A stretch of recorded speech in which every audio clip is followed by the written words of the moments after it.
Hello, मेरा नाम है अभिषेक और स्वागत करता हूँ बच्चों आप सभी का हमारे इस खूबसूरत से प्यारे से प्लेटफॉर्म पे जिसका नाम है जेआर कॉलेज। तो यार कैसे हो आप सभी लोग? आई होप आप लोग एकदम बढ़िया होंगे, आप लोग की पढ़ाई एकदम बढ़िया चल रही होगी बच्चों। तो हमने बहुत समय पहले बच्चों 11th स्टैंडर्ड की अगर मैं बात करूँ, 11th केमिस्ट्री की मैं बात करूँ, तो बहुत सारे चैप्टर्स हमारे पेंडिंग हैं जो लास्ट ईयर हमने कवर नहीं हुए थे हमारे समझ। ठीक है, तो बहुत सारी चीज़ें जो है वो पेंडिंग है जो हम लोग अगले 1 से 2 महीने के अंदर पूरा का पूरा कवर करने वाले हैं। सही बात है। मैंने बच्चों कुछ महीनों पहले, ठीक है, एक बहुत ही इंपॉर्टेंट लेसन शुरू किया हुआ था आपके 11th केमिस्ट्री का, जिसका नाम है elements in group 1 and 2। Groups, element in group 1 and 2 मतलब फर्स्ट एलिमेंट्स, फर्स्ट ग्रुप के एलिमेंट, सेकंड ग्रुप के एलिमेंट, उनकी हम बातें कर रहे थे। सही बात है। और इसका लेक्चर नंबर 1 ही आया था और उसके बाद लेक्चर्स आना बंद हो गए थे, मुझे पता है क्योंकि बहुत सारे रीजंस थे। पहली बात तो एग्जाम्स का सीजन शुरू हो गया था, 12th के एग्जाम शुरू हो गए थे, 10th के एग्जाम शुरू हो गए थे।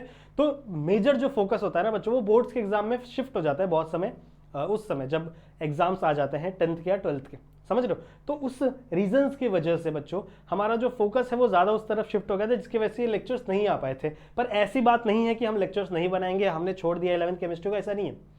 हम लोग पूरा का पूरा सिलेबस कवर करने वाले हैं, चाहे केमिस्ट्री हो, चाहे बायो हो, चाहे कोई भी सब्जेक्ट हो। हर एक सब्जेक्ट का हम पूरा सिलेबस बच्चों इस प्लेटफॉर्म के ऊपर कवर करने वाले हैं, जो कि मेरा प्रॉमिस था, तो मैं अपना प्रॉमिस पूरा करूंगा। सही बात है, ठीक है। सो इसीलिए बच्चों मैं लेकर आ गया हूं लेक्चर नंबर 2, जहां पे हम लोग स्टडी करने वाले हैं प्रिपरेशन ऑफ डायहाइड्रोजन। डायहाइड्रोजन्स के कुछ प्रिपरेशन के तरीके सीखेंगे। छोटा वीडियो होगा, ज्यादा बड़ा वीडियो नहीं बनाऊंगा बच्चों में, क्योंकि 11th स्टैंडर्ड है, ठीक है। तो थोड़े छोटे छोटे वीडियोस पे हम लोग चलेंगे, फोकस करेंगे, ताकि हमारा मेन फोकस यही रहेगा कि कम समय में मैं आपको ज्यादा क्वालिटी कंटेंट, आपको ज्यादा अच्छे से चीजें पढ़ा सकूं। ओके, बहुत अच्छी बात है, ठीक है। आज के इस लेक्चर के अंदर वो लास्ट वाला जो लेक्चर था, वहां पे मैंने आप लोगों को हाइड्रोजन के बारे में कई सारी बातें बताई थी, बहुत सारे फिजिकल प्रॉपर्टीज उसके बारे में हम लोग ने पढ़ा था। फिर हम लोग ने पढ़ा था कि आखिरकार उनका प्रोटॉन्स कैसे फॉर्म होता है, H+ कैसे फॉर्म होता है, H- कैसे फॉर्म होता है, समझ रहे हो। तो ये सारी बातें बच्चों हमारी लास्ट वाले लेक्चर में हो रखी है, जो कि बहुत समय पहले अपलोड हुआ था, मुझे पता है, समझ रहे हो, ठीक है। सो आज इस लेक्चर के अंदर हम लोग स्टडी करने वाले हैं बच्चों प्रिपरेशन ऑफ डायहाइड्रोजन के बारे में। साथ ही साथ हम लोग ये भी जानेंगे बच्चों कि आइसोटोप्स क्या होते हैं, आइसोटोप हाइड्रोजन के कौन कौन से हैं, आइसोटोप का मतलब क्या है, सबसे पहले हम लोग ये समझेंगे, ठीक है। फिर atomic number, atomic size, you can say, फिर स्ट्रक्चर कैसा होता है डिफरेंट डिफरेंट आइसोटोप्स का, उनका यू कैन से प्रोटॉन्स कितने होते हैं, न्यूट्रॉन्स कितने होते हैं, इलेक्ट्रॉन्स कितने होते हैं। तो वो सारी बातें बच्चों हम लोग आज के इस लेक्चर के अंदर करने वाले हैं। सही है, तो लेक्चर को एंड तक सारे बच्चे देखेंगे जरूर से। सही बात है, वीडियो को एंड तक देखो, वीडियो एंड तक बने रहो, तभी आप लोग को चीजें ज्यादा अच्छे तरीके से समझ में आएगी।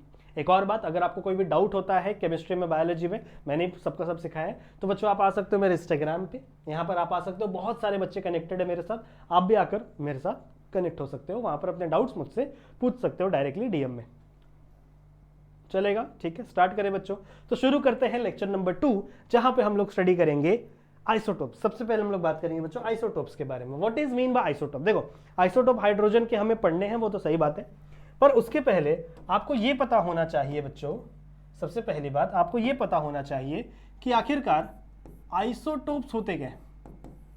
आइसोटोप्स, ये जो वर्ड है, इस वर्ड का मतलब क्या होता है। देखो, बचपन में आपने एक चीजें पढ़ी थी, कोई भी मान लो आपका एलिमेंट है, ठीक है, कोई भी मान लो आपका एलिमेंट है, उसको मैं एक्स से रिप्रेजेंट कर रहा हूं, ठीक है। तो यहां पे हम लोग लिखते थे बच्चों एटॉमिक नंबर, जिसको हम लोग जेड से रिप्रेजेंट करते हैं, और ए से हम लोग रिप्रेजेंट करते हैं एटॉमिक मास नंबर।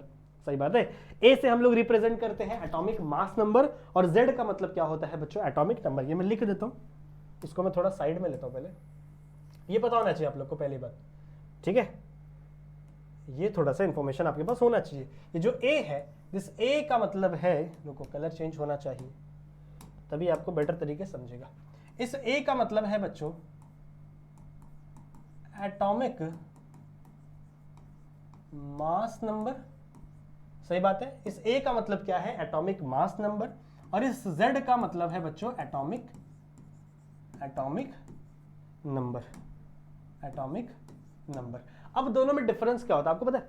जितना किसी भी एक एटम में जितना भी प्रोटॉन का नंबर होता है, फिर जितना भी इलेक्ट्रॉन का नंबर होता है, ज्यादातर वही नंबर होता है एटॉमिक नंबर। पर जब आप प्रोटॉन को और न्यूट्रॉन को ऐड कर दोगे, प्रोटॉन को और न्यूट्रॉन को ऐड कर दोगे, तो वो बनाता है आपका एटॉमिक मास नंबर। वो क्या बनाता है बच्चों, आपका एटॉमिक मास नंबर। सही बात है, तो ये चीजें आपने बचपन में पढ़ी हुई है। ये आपका एक एलिमेंट है, एक्स, कोई भी एलिमेंट हो सकता है, ये Z जो है आपका एटॉमिक नंबर है और A क्या है, एटॉमिक मास नंबर। अब बहुत सारे एलिमेंट ऐसे हैं बच्चों जिनके एटॉमिक नंबर सेम होते हैं, ठीक है, उनके एटॉमिक नंबर सेम होते हैं पर उनके एटॉमिक मास नंबर डिफरेंट होते हैं। बहुत अलग अलग टाइप्स के एटॉमिक मास नंबर हमको देखने के लिए मिलते हैं। ऐसे ग्रुप ऑफ कंपाउंड्स को हम आइसोटोप कहते हैं। ऐसे ग्रुप ऑफ कंपाउंड को बच्चों हम लोग क्या बोलते हैं, आइसोटोप्स। तो आइसोटोप्स का अगर मैं डेफिनेशन की बात करूं, आइसोटोप्स की अगर मैं डेफिनेशन की बात करूं तो आप लिखोगे the element which have same atomic number मतलब इसका एटॉमिक नंबर सेम रहेगा but different atomic mass number.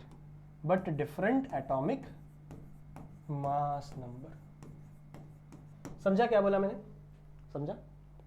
मैंने ये बोला बच्चों कि ऐसे एलिमेंट्स, ध्यान से सुनो, मैंने ये कहा कि ऐसे एलिमेंट्स बच्चों जिनका एटॉमिक नंबर सेम हो, जिनका एटॉमिक नंबर क्या हो, सेम हो, पर अगर उनका एटॉमिक मास नंबर अगर डिफरेंट हो, मतलब ये एक ही वैल्यू अगर अलग अलग हो, तो ऐसे ग्रुप ऑफ एलिमेंट्स को आप क्या कहोगे, आइसोटोप्स कहोगे। ठीक है, जैसे अगर मैं बात करूं हाइड्रोजन की, इफ आई टॉक अबाउट, अगर मैं हाइड्रोजन के आइसोटोप्स की बात करूं बच्चों, तो हमें 3 प्रकार के आइसोटोप्स देखने के लिए मिलते हैं। 3 प्रकार के आइसोटोप्स है। एक होता है बच्चों आपका 1H1,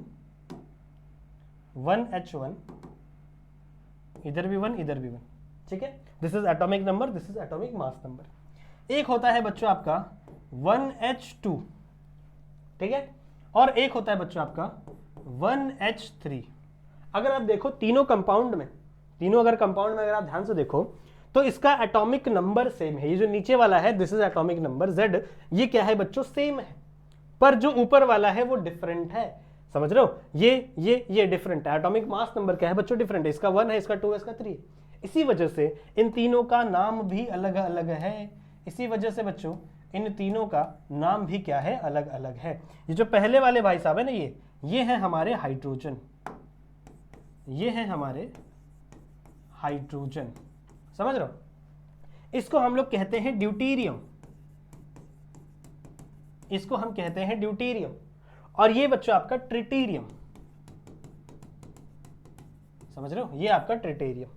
अब देखो नाम से पता चलता है, देखो हाइड्रोजन नॉर्मल हाइड्रोजन है 1H1, ड्यूटेरियम ड्यू 2 बोलते हैं ना हम लोग, डुओ है भाई, डुओ खेल रहे हैं, डुओ वर्सेस स्क्वाड खेल रहे हैं, समझ रहे हो। तो डुओ मतलब क्या है, 2, डुओ मतलब क्या है 2।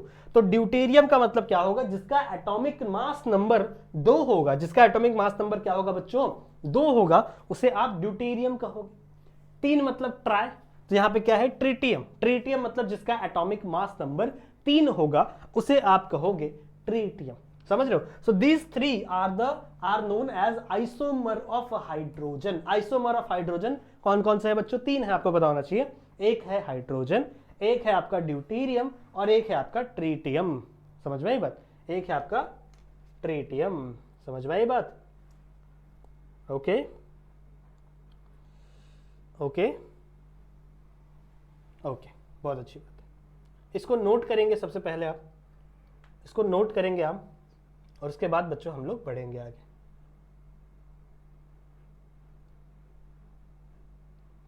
समझ में आ गया, ओके, समझ में आ गया बच्चों।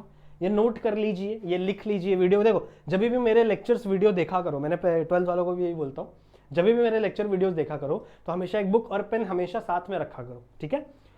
जब भी मैं आपको कहता हूं कि चलो भाई अब ये नोट कर लो, तो you have to pause the video. उस समय आपको वीडियो को पॉज करना है, क्योंकि कोई लाइव वीडियो तो है नहीं, रिकॉर्डेड वीडियो है, आप थोड़े टाइम बाद भी देखो तभी भी चलता है। तो वीडियो को थोड़ा पॉज करो, और जो भी कंटेंट लिखा हुआ है ना बोर्ड पे बच्चों, you have to write it down, उसको लिखो उसी समय पर बच्चों, उसको लिखो, समझ लो। क्योंकि जब आप राइट करोगे, जब आप लिखोगे ना चीजों को, वो चीज आपकी मेमोरी में रहती है, लॉन्ग टर्म मेमोरी में रहती है, ये चीज प्रूवन है। अगर आप लिख कर पढ़ते हो, लिख कर याद करते हो चीजों को, तो वो चीज आपको लॉन्गर याद रहती है एज कंपेयर टू सिर्फ आप, ठीक है भाई पढ़ लिया, हाँ आइसोटोप ये होता है, ठीक है, 2 मिनट बाद पूछूंगा भूल जाओगे, समझ रहे हो? तो हमेशा एक बुक और पेन, नहीं लिया है तो अभी जाओ, एक बुक लो, एक पेन लो और उसमें नोट्स बनाने शुरू कर लो। नोट्स में अलग से कुछ देता नहीं हूँ, यही सब नोट्स है, समझ रहे हो? तो अलग से कुछ नहीं मिलने वाला, यही सब आपको पढ़ना है, यही सब चीज़ें है, ठीक है? तो इसमें से आपको नोट करना है। सो बच्चों नोट इट डाउन, वीडियो को पॉज करो और नोट करो। डन है? हो गया नोट? हो गया? चलो आगे बढ़े। ओके, नोट करने के लिए आपको वीडियो पॉज करना, ठीक है? चलो अब हमें बच्चों एक छोटा सा चार्ट पढ़ना है, एक छोटा सा चार्ट पढ़ना है तीनों का, हाइड्रोजन का, ड्यूटेरियम का और ट्रिटियम का, ठीक है?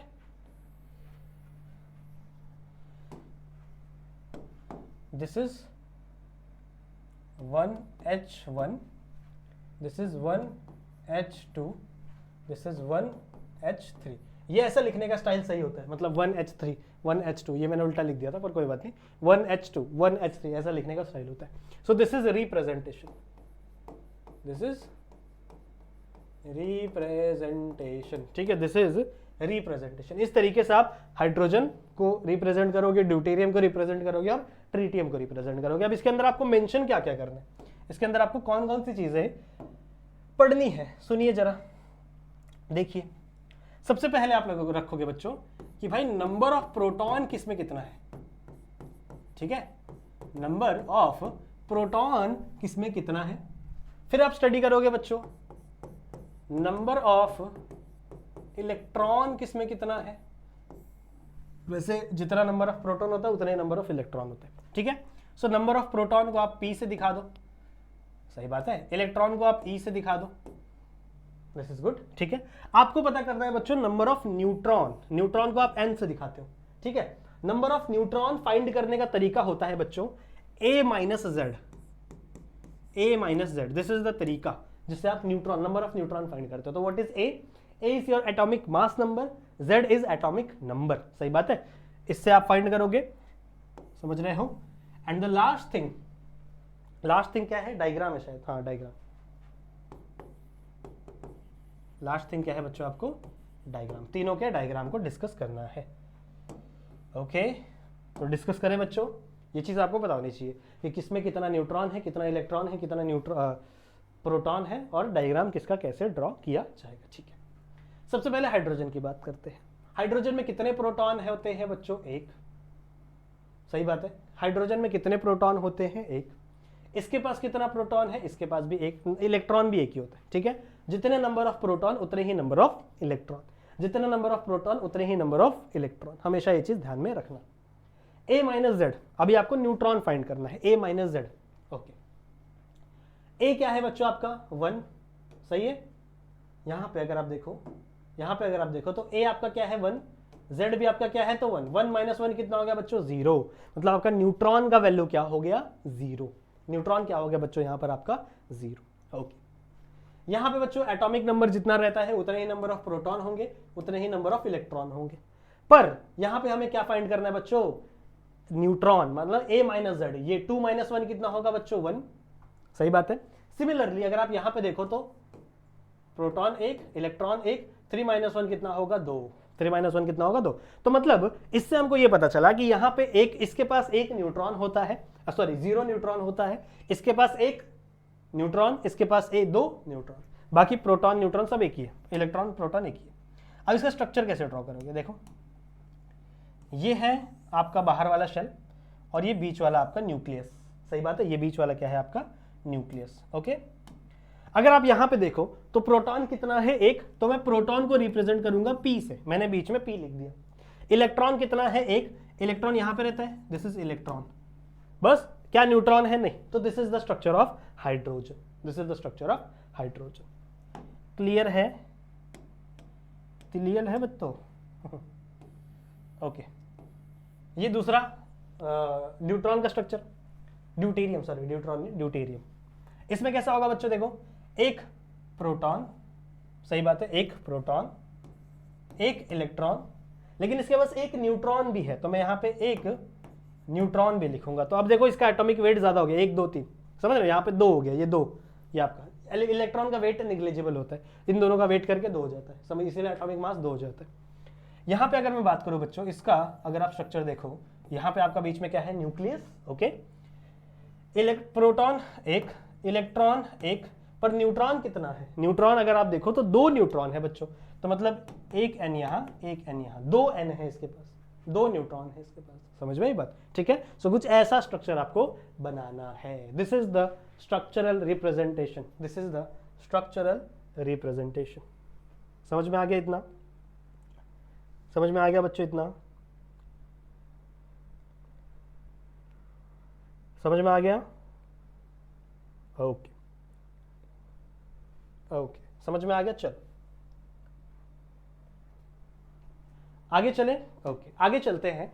Preparation of dihydrogen. अब अपने मेन टॉपिक पर आते हैं बच्चों, प्रिपरेशन ऑफ डाइहाइड्रोजन, कि डाइहाइड्रोजन को आप किन किन तरीकों से बना सकते हो, किस किस तरीकों से आप डाइहाइड्रोजन को प्रिपेयर कर सकते हो। आपके पास H2, डाइहाइड्रोजन मतलब पता है ना आपको, ये बात मैंने लेक्चर नंबर 1 में बताई थी, H2, क्योंकि H आपका सिंगल प्रेजेंट नहीं होता नेचर में, H आपका हमेशा H2 के फॉर्म में प्रेजेंट होता है, क्योंकि डुप्लेट है ना, डुप्लेट स्टेबल होता है भाई साहब का। तो इसीलिए बच्चों डाइहाइड्रोजन आप कैसे बनाओगे ये हमको स्टडी करना है। 2 तरीके हैं हमारे पास, मेजरली 2 तरीके हैं। एक हम पढ़ेंगे बच्चों लैबोरेटरी मेथड।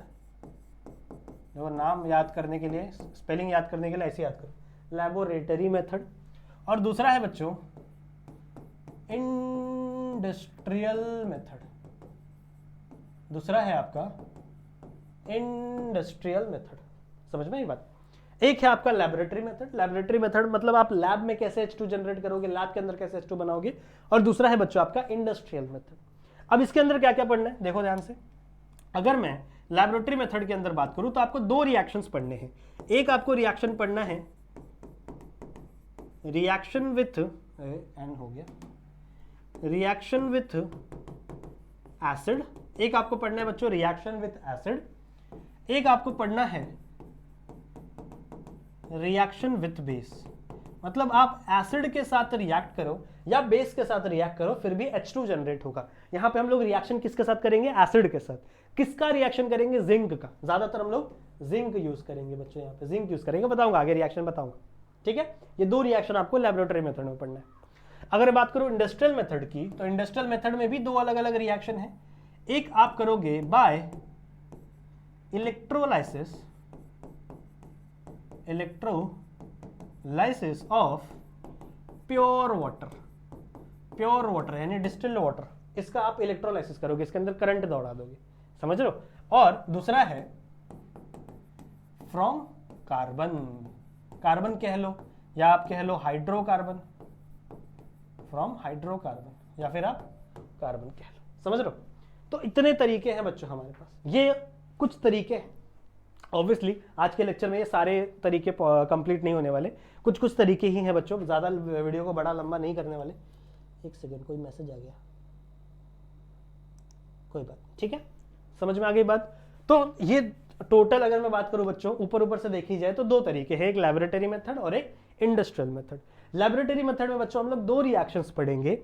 एक हम लोग एसिड के साथ रिएक्शन करेंगे जिसमें हम H2 बनाने की कोशिश करेंगे, और एक हम लोग बेस के साथ रिएक्शन करेंगे जिसमें हम लोग H2 बनाने की कोशिश करेंगे। दूसरी बात है बच्चों इंडस्ट्रियल मेथड। इंडस्ट्रियल मेथड में क्या है बच्चों, एक रिएक्शन है आपका इलेक्ट्रोलिसिस ऑफ प्योर वाटर।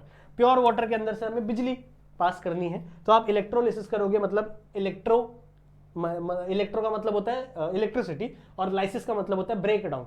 तो in the presence of electricity you will break it down. किसको ब्रेक डाउन करोगे, वाटर को। ओके, बहुत अच्छी बात है। दूसरा है बच्चों बाय कार्बन और फ्रॉम हाइड्रोकार्बन। ये वाला थोड़ा इंपॉर्टेंट है, इसको पढ़ेंगे हम लोग, शायद देखते हैं, ठीक है। समझ में आ गया, नोट करो इसको, इतने प्रोसेसेस को नोट करो, इसे इसी फॉर्म में, टेबल के फॉर्म में अपने बुक में लिखो। इसी फॉर्म में बच्चों आप इसे अपने बुक में लिखो। समझ में आ गया, समझ में आ गया। ओके ओके, चले आगे बढ़े बच्चों। चलो आ जाओ। सबसे पहला हम लोग यूज करेंगे बच्चों लैबोरेटरी मेथड। सबसे पहला जो मेथड हम पढ़ेंगे that is nothing but laboratory method. Laboratory method में सबसे पहला है reaction of zinc with acid, और यहाँ पे जो एसिड हम यूज करेंगे वो है HCl। ठीक है, HCl यूज कर लो, HBr यूज कर लो, चलेगा, पर मेजरली हमारे पास HCl रहता है और HCl ज्यादा रिएक्टिव होता है, तो ज्यादातर हम लोग कौन सा एसिड यूज करेंगे बच्चों? HCl यूज करेंगे। ओके, जिंक यूज करेंगे हम लोग। आ जाओ, ये है हमारे पास जिंक। रुको, कलर चेंज किया जाए। ओके, ये है बच्चों मेरे पास जिंक। ठीक है, ये है मेरे पास जिंक। इस जिंक को जब मैं रिएक्ट करवाऊंगा HCl के साथ, इस जिंक को जब मैं रिएक्ट करवाऊंगा HCl, नाउ ये आपको लिखना पड़ेगा, इसके नाम लिखने पड़ेंगे बच्चों। This is zinc, this is hydrochloric acid, समझ रहे हो? तो यहाँ पे क्या चीजें जनरेट होने वाली है? अब देखो, रिएक्टेंट हमको पता चल गया, प्रोडक्ट भी हमें पता है। हम लोग क्या कर रहे हैं बच्चों?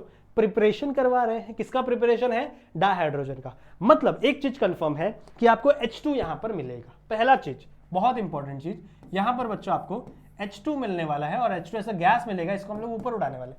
समझ में आई बात? जिंक जो है वो आपका क्लोराइड के साथ रिएक्ट करता है। कितने क्लोराइड के साथ? 2 क्लोराइड के साथ, समझ रहे हो? तो यहां पे बनता है ZnCl2, जिंक क्लोराइड।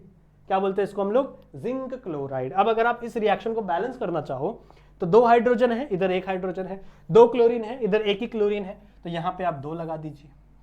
अब 2 हाइड्रोजन 2 हाइड्रोजन 2 1 जिंक। ठीक है, ये रिएक्शन आपको हो गई बैलेंस। तो with the help of this type of reaction, इस तरीके से आप एसिड का इस्तेमाल करके, एसिड का यूज करके आप क्या बना सकते हो? हाइड्रोजन बना सकते हो। This is our main dihydrogen. यही तो चाहिए था हमें, इसी की तो हम आशा कर रहे थे। समझ रहे हो? ठीक है, so with the help of acid आपने कुछ इस तरीके से आपका H2 बना दिया। ओके, नेक्स्ट है बच्चों। ओके, नेक्स्ट है रिएक्शन ऑफ, किसका है? जिंक का ही है ना। Reaction of zinc with base. ठीक है, बेस के साथ रिएक्शन करना है। कौन सा बेस है बच्चों? हम लोग यूज करेंगे NaOH। हम लोग क्या यूज करेंगे? NaOH। ठीक है, यानी आपका सोडियम हाइड्रोक्साइड। ओके, बहुत आसान। सुनिए कैसे होगा रिएक्शन। आपने लिया है जिंक, आपने लिया है NaOH, आपने लिया है NaOH।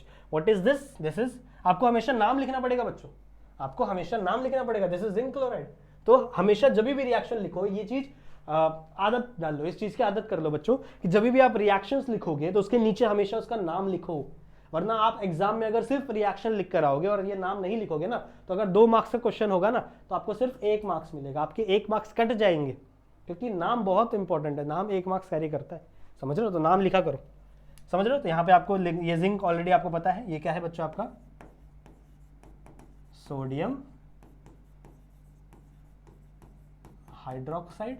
This is sodium hydroxide. क्या आपको क्लियरली दिख रहा है? Yes, yes. अब ये रिएक्ट होगा, कुछ नहीं, आपको पता है। आप पढ़ रहे हो प्रिपरेशन, आप क्या पढ़ रहे हो बच्चों? प्रिपरेशन पढ़ रहे हो। तो यहाँ पे क्या प्रिपेयर हो रहे हो? क्या, किसका प्रिपरेशन पढ़ रहे हो? डाइहाइड्रोजन का। मतलब यहां से H2 निकलेगा, यहां से क्या निकलेगा?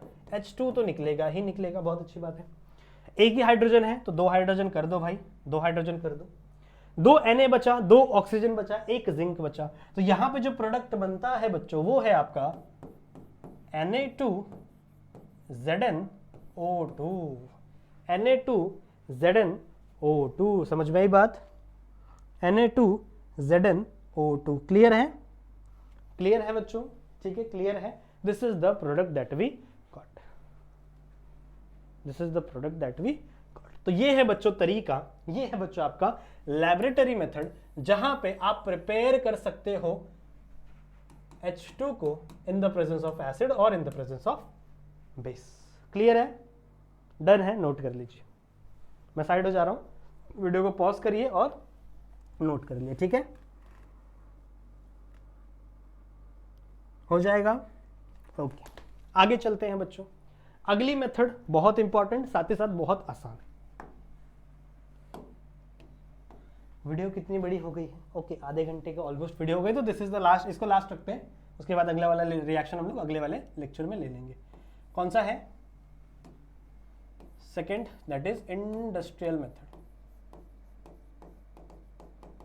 इंडस्ट्रियल मेथड एक्चुअली क्या है ना बच्चों, मेरे पास समय की पाबंदी है, मेरे पास अनलिमिटेड समय नहीं है, ठीक है। तो मुझे कहा गया है, मेरे पास लिमिटेशन है कि आपको सर इतने ही समय में आपको पढ़ाना है, समझ रहे हो। तो मैं नहीं चाहता कि आप बोर हो जाओ, या 1 घंटा या 2 घंटे, जैसे बारी वाले करते हैं ना, बारी वाले बोर हो जाते हैं। सर मेरे को बोलते बारी वाले के, सर इतना लंबा लंबा वीडियो बनाते हो आप 1-1 घंटे के, क्या कर सकते हैं, 12वीं में सिलेबस इतना बड़ा है। तो ये मैं उनको क्या लगता है कि मैं 20-20 मिनट की वीडियो बनाऊंगा, पर आप लोग अभी बच्चे हो, ठीक है, मतलब बच्चे नहीं हो, बड़े हो गए हो, फिर भी ठीक है, कोई बात नहीं। इंडस्ट्रियल मेथड बच्चों, आ जाओ, फोकस करो यहाँ पे, focus focus focus focus. Industrial method, 2 अलग अलग मेथड्स है इसके अंदर। एक है बच्चों आपका इलेक्ट्रोलाइसिस, और एक है आपका कार्बन वाला, ठीक है, उसको साइड में रखो। पहले हम लोग स्टडी करेंगे with the help of electrolysis of pure water. अब मुझे एक बात बताओ, यहां पे लिखा है बच्चों प्योर वाटर। प्योर वाटर का मतलब होता है, ज्यादातर मेरे को जितना पता है, डिस्टिल्ड वाटर। क्या आपने लैब में कभी डिस्टिल्ड वाटर देखा है? डिस्टिल्ड वाटर हमेशा डिस्टिलेशन से बनाया जाता है। डिस्टिलेशन पता है आप लोगों को?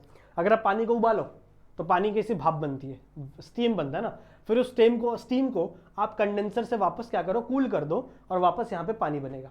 तो ये जो पानी बना है स्टीम कूल होने के बाद, ये सिर्फ H2O है, इसके अंदर और कुछ भी नहीं है, ये सिर्फ क्या है, H2O है। तो इसे आप कहोगे डिस्टिल्ड वाटर। ये कौन सा वाटर है बच्चों? Distilled water. और इसके अंदर सिर्फ और सिर्फ क्या होता है, H2O। बाकी जो आप नॉर्मल पानी पीते हो, जो आपके घर पे जो नॉर्मल पानी होता है, उसके अंदर मिनरल्स होते हैं, उसके अंदर बड़ी सारी अलग अलग मेटल्स होते हैं, बहुत सारी अलग अलग चीजें होती है ना। इसलिए हम लोग जो पानी पीते हैं बिस्लरी या जो भी अलग अलग कंपनी के, उसमें लिखा रहता है मिनरल वाटर। हम नॉर्मल पानी नहीं पीते, हम डिस्टिल्ड वाटर हम लोग नहीं पीते। हम कौन सा पानी पीते हैं? मिनरल वाटर पीते हैं, क्योंकि उसके अंदर मिनरल्स ऐड है, एक्स्ट्रा एडेड मिनरल्स है, वो हमारे बॉडी के लिए जरूरी है। पर अगर आप इस रिएक्शन की बात करो, अगर आपको H2 बनाना है तो आपको क्या चाहिए? डिस्टिल्ड वाटर चाहिए, प्योर वाटर चाहिए, समझ रहे हो। तो आपको कौन सा वाटर चाहिए बच्चों? प्योर वाटर चाहिए। अब मान लो प्योर वाटर है, उसके अंदर मुझे क्या करना है? इलेक्ट्रोलाइसिस करना है। अब देखो, ये इलेक्ट्रोलाइसिस वर्ड के 2 मतलब है। इलेक्ट्रो का मतलब होता है बच्चों इलेक्ट्रिसिटी, इलेक्ट्रो का मतलब होता है बच्चों इलेक्ट्रिसिटी। और ये जो लाइसिस लिखा है LYSIS, ये जो लाइसिस है ना, लाइसिस का मतलब होता है बच्चों ब्रेक डाउन। लाइसिस का मतलब कितना होता है, क्या होता है बच्चों? Break down. मतलब आप ब्रेक डाउन करोगे कंपाउंड का, ब्रेक डाउन करोगे किसी कंपाउंड का in the presence of electricity, in the presence of electricity. तो हम यहां पे क्या करने वाले हैं? We are breaking the down compound in the presence of electricity. इसीलिए इसे हम क्या बोलते हैं बच्चों? Electrolysis of pure water. Pure water का इलेक्ट्रोलाइसिस कर रहे हैं। क्या होता है रिएक्शन? आ जाओ देख लो, बहुत आसान रिएक्शन है बच्चों, कुछ भी नहीं है। मैंने लिया है H2O, ओके। इस H2O का हम करेंगे इलेक्ट्रोलाइसिस, यहां पे लिख दे इलेक्ट्रोलाइसिस। तो इलेक्ट्रोलाइसिस में होगा क्या? देखो, H2 के अंदर 2 ही कंपाउंड है, H2O के अंदर 2 ही कंपाउंड है। एक है आपका वाटर, सॉरी कुछ भी बोल रहा हूं, एक है आपका हाइड्रोजन और एक है आपका ऑक्सीजन। तो कुछ नहीं होगा, जैसे आप इलेक्ट्रिसिटी पास करोगे ना, तो आपका हाइड्रोजन अलग हो जाएगा, ऑक्सीजन अलग हो जाएगा, समझ रहे हो। तो यहाँ पे आपको 2 कंपाउंड मिलेगा, एक आपका H2 और एक आपका O2, एक आपका H2 और एक आपका O2। समझ में आई बात? ठीक है। रिएक्शन को बैलेंस करना पड़ेगा, 2 हाइड्रोजन 2 हाइड्रोजन, 1 ऑक्सीजन 2 ऑक्सीजन है वहां पे। तो कुछ नहीं करना है, यहाँ पे 1/2 कर दो, हाफ कर दो, हो गया रिएक्शन बैलेंस। हो गया बच्चों रिएक्शन बैलेंस, डन है? समझ में आ गया? डन है, ठीक है, समझ में आ गया बच्चों। तो इसे नोट कर लीजिए कृपया। नोट हो गया? Okay, very good. ओके बच्चों, ठीक है। सो आई होप ये वीडियो आप लोगों को पसंद आई होगी। इसके आगे के जो भी कंसेप्ट है बच्चों, हम लोग उसको नेक्स्ट लेक्चर में लेंगे। मैं ट्राई करूंगा चीज़ें ज़्यादा कवर अप करने का। आई नो चीज़ें लेसन बड़े हैं तो जल्दी कवर अप किया जाए। मैं ट्राई करूंगा बच्चों फटाफट आपके सिलेबस खत्म हो जाए, ठीक है। अच्छे तरीके से खत्म हो, ऐसा नहीं कि सिर्फ भगा भगा के पढ़ा दो। मैं चाहता हूं कि मेरा यही एक मोटो है कि जो भी बच्चा मेरा वीडियो देखे, ठीक है, शुरू से एंड तक, ऐसा नहीं कि बीच में कुछ भी देखना शुरू से एंड तक बच्चों, जो भी मेरे बच्चे वीडियो देखे, उनको एक एक कंसेप्ट क्लियर हो, उनको केमिस्ट्री का एक एक कंसेप्ट क्लियर हो, एक एक चीज़ें उनको पता हो, क्या होता है केमिस्ट्री, उसका बेसिक क्या है, क्यों हो रहा है, वाई। ये जो वाई है ना, वो क्वेश्चन वाई क्यों हो रहा है, ये वो क्वेश्चन उनका क्लियर हो। समझ रहे हो? सो कंसेप्ट बहुत इंपॉर्टेंट है बच्चों, समझते रहिए, ठीक है। वीडियो पसंद है तो वीडियो को लाइक जरूर से कर देना, चैनल पर नए हो तो चैनल को सब्सक्राइब जरूर से कर देना बच्चों। मिलता हूँ बाकी ऐसे बहुत सारे वीडियोस में जहाँ पे हम लोग और भी बहुत सारी चीज़ें समझेंगे। तब तक के लिए आप अपना ध्यान रखना एंड कीप स्टडी।